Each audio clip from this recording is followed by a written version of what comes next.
I want to tell you about two shoemakers in 16th century Florence, Antonio and Bartholomew. Both of them were the best shoemakers in the city, which meant in Florence in the 1500s, they were probably the best in the world. Antonio's family had been documenting their craft for generations. Shelves of notes, leather treatments, fitting techniques, small adjustments discovered through hundreds of years of experience. Every lesson learned, written down. Every failure recorded. Every breakthrough preserved.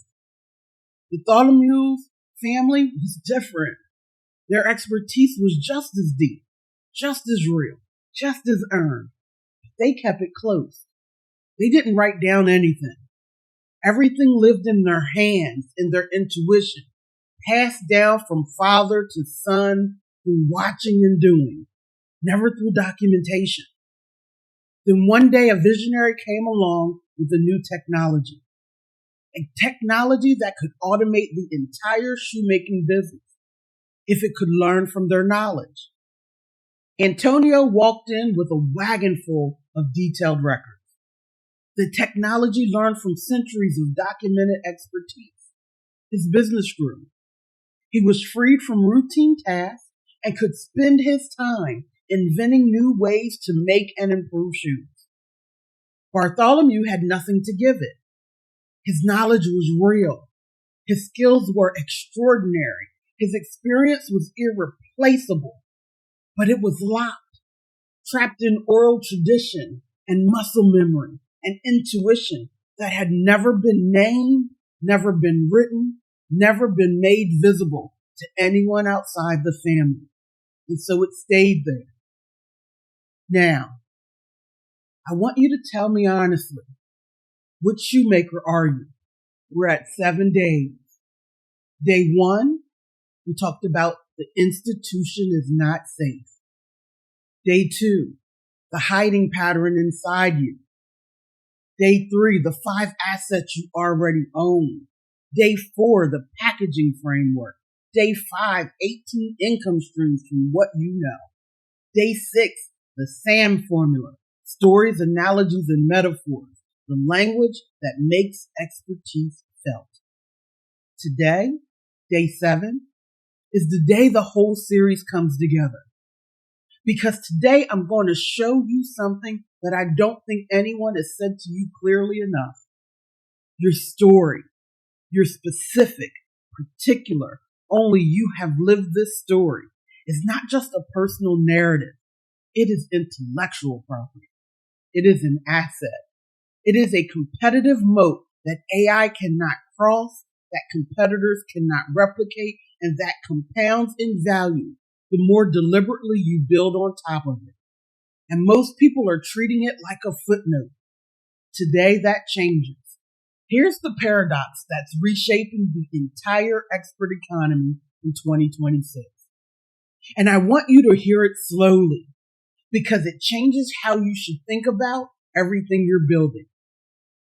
As AI gets better at producing surface level expertise, as it gets faster, cheaper, and more capable of generating information, frameworks, outlines, drafts, and strategies, the value of genuine expertise goes up.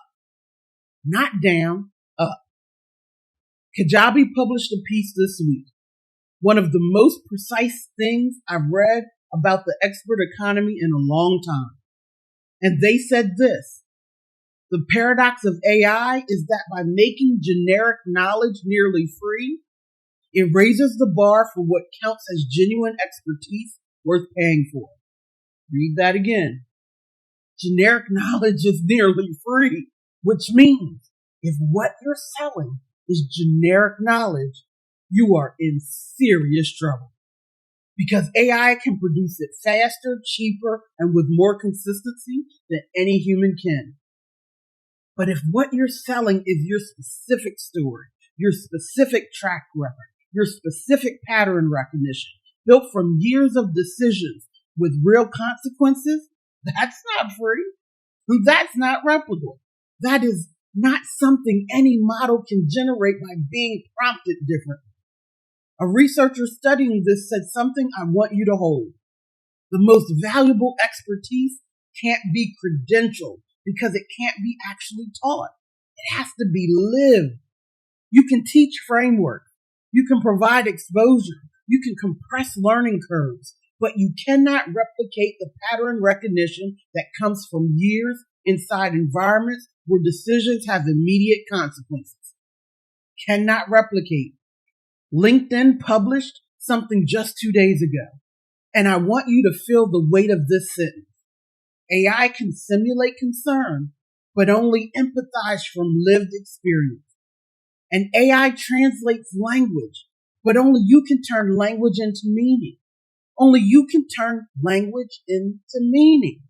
That is not a small thing. That's the whole game.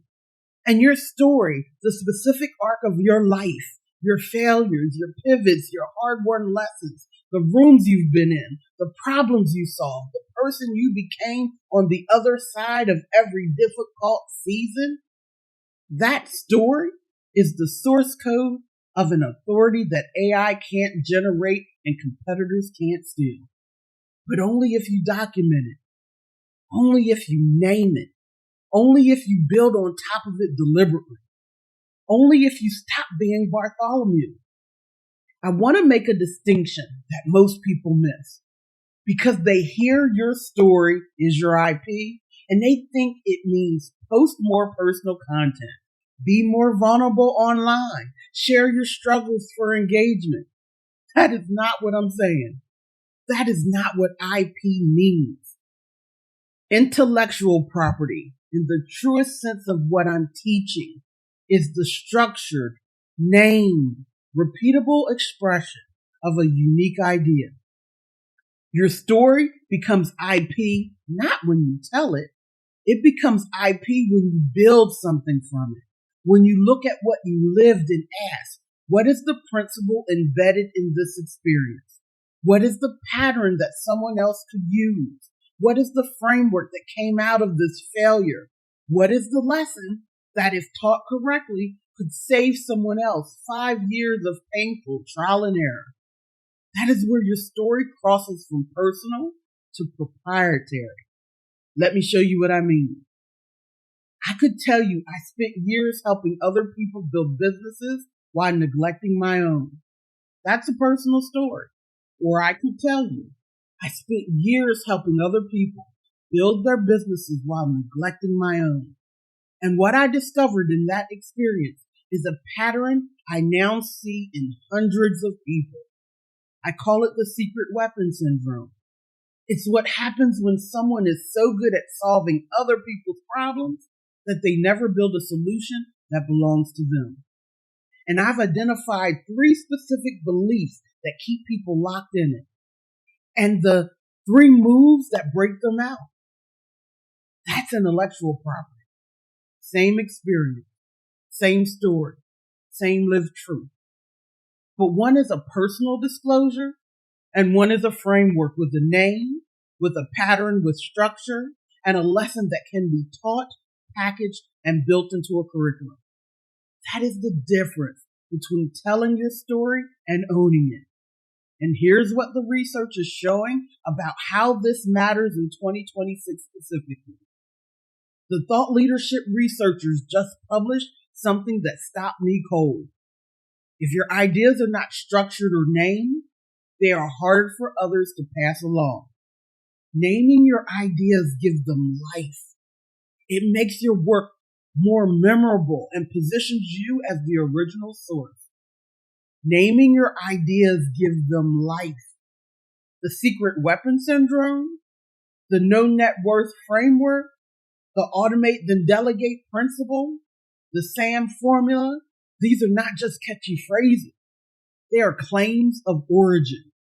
They are flags planted in intellectual territory that says, I was here first. I named this.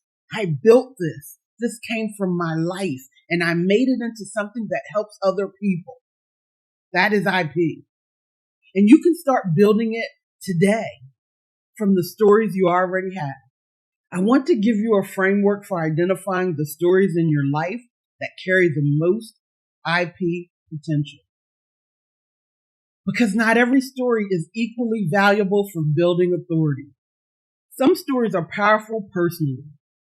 Some stories are powerful for connection. But there are three specific types of stories that, when named and structured correctly, become the foundation of an authority that compounds over time. I call them your origin story, your crucible story, and your proof story. The origin story. This is the story of why you do what you do, not the polished LinkedIn version, the real one. The moment or the slow acclamation of moments that made it undeniable that this was what you were meant to build. For me, part of my origin story is that speaking opportunity I told you about. The one I was right for, the one I lost. Not because I was unqualified, but because I didn't have a book. The person who got it had half my expertise and a published credential. That moment didn't just motivate me. It clarified something.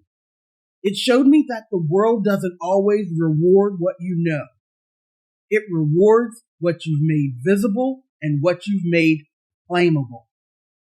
That clarity becomes the entire intellectual foundation of no net worth. The origin story is not about where you came from. It's about what you came to understand and why that understanding is now the thing you're committed to teaching. The crucible story. This is the story of the hardest thing you survived and what it produced in you. A crucible, in metallurgy, is a container where raw materials are subjected to extreme heat until they transform into something new, something stronger, something that couldn't have existed without fire. Your crucible story is the season where everything broke down and you found out what was actually inside you. These stories matter more than any credential, because when someone hears you describe a moment of real difficulty, real uncertainty, real failure, real I didn't know if I was going to make it, and then sees where you are now, they don't just trust you intellectually. They trust you experientially. They believe you've been tested and that what you're teaching isn't just theory, it's something that held up under pressure. That kind of trust cannot be manufactured. It can only be lived into and then shared. The proof story. This is the story of transformation, ideally someone else's. The client who came in one way and left another. The student who built the thing they said they couldn't build. The person who finally stopped hiding and what happened when they did. The proof story does something the origin and crucible stories cannot. It shifts the audience from feeling for you to seeing themselves in someone else who chose differently and won. And in 2026, when Kajabi's research says that track record, case studies, testimonials, and real-world impact are becoming more valuable in the age of AI, not less, your proof stories are not just content. They are your most valuable sales asset. Build all three. Name them. Tell them deliberately, repeatedly across every platform you're on. Because the person who hears your origin story and recognizes themselves in it, that person is already half enrolled. I want to talk about something that goes beyond income. Because everything we've been building in this series, the frameworks, the packaging, the income streams, the messaging, all of it matters. All of it is real. All of it is practical. But underneath of all of it is something larger, and I need to name it. Your story, documented, named, built into frameworks, taught to others, packaged into programs, spread through content, doesn't just make you money. It makes you permanent. There's a version of your expertise that dies when you do. It lives in your head, It's given away in conversations. It's deployed in rooms that forget you were there. It goes with you when you go. And there's a version of your expertise that outlives you. It's in the book. It's in the curriculum. It's in the frameworks that other coaches are licensed to teach. It's in the student who took what you gave them and built something extraordinary that they named after their own life, but that carries the DNA of everything you poured into them. That is legacy. And legacy does not begin at the end of your life. It begins the moment you decide that what you know is worth being preserved. The researchers studying thought leadership in 2026 are saying something about this that I find profound.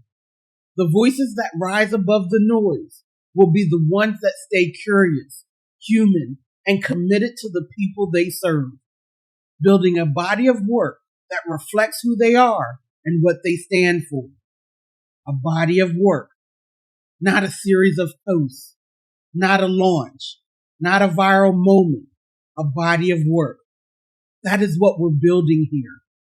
Every video in the series is a brick. Every framework you name is a brick. Every story you document is a brick. Every person you help who goes on to help someone else, that is a brick. And brick by brick, you are building something that will still be standing long after the algorithms have moved on to the next thing. That is the deepest version of no net worth. Not just what your knowledge is worth today, but what it compounds into over a lifetime of building deliberately. 7 days. If you've been here for all 7, I want you to know that I see you. I know something is happening in you. I know because I can feel it in the DMs and in the comments and in the messages from people saying this series is doing something they didn't expect. That shift, that thing you feel building, that is not just motivation. That is clarity arriving. And clarity is only useful if you do something with it. Here's what I want you to do. If you haven't gotten the book yet, get it today. No net worth is a full map. Everything I've been teaching this week lives in those pages in even more depth, with exercises, with structure, with the frameworks fully laid out. $29.99, free shipping, ebook immediately. Link is in the description. And if 7 days of this series have built something in you that is ready to become action, Trailblazers is the room where action happens, not inspiration, not more content to consume. Action, building, naming, packaging, launching, with coaching and community systems that make it sustainable instead of overwhelming. The founding price is $2,000. It goes up to $6,000 after 50 seats. The Clarity Call link is in the link in the description. 20 minutes, real conversation. I want to hear what your story is and help you see what it's worth. Let me come back to Bartholomew. His knowledge was real. His skills was extraordinary. His expertise was irreplaceable. But it was undocumented, unnamed, locked inside him. And when the moment came that required him to show what he had, to make it visible, to hand it to something that could multiply it, he had nothing to give. Not because he was less talented than Antonio, because he never made the decision to own what he knew. You are not Bartholomew. You cannot afford to be Bartholomew. Not in 2026. Not when your expertise is the thing that AI cannot replicate. Not when your story is the moat that no competitor can cross. Not when your lived experience is precisely the thing that the entire market is now hungry for. You have spent years accumulating something extraordinary. The only question left is whether you're going to let it stay locked inside you or whether today is the day you decide to make it visible, make it claimable, make it yours. Come back tomorrow, day 8. We're going to build the core offer framework, the 4-part architecture that makes what you've named this week into something people can find, understand, and buy. And share today's video because somebody in your world is Bartholomew right now, and they need to hear this. Let's go.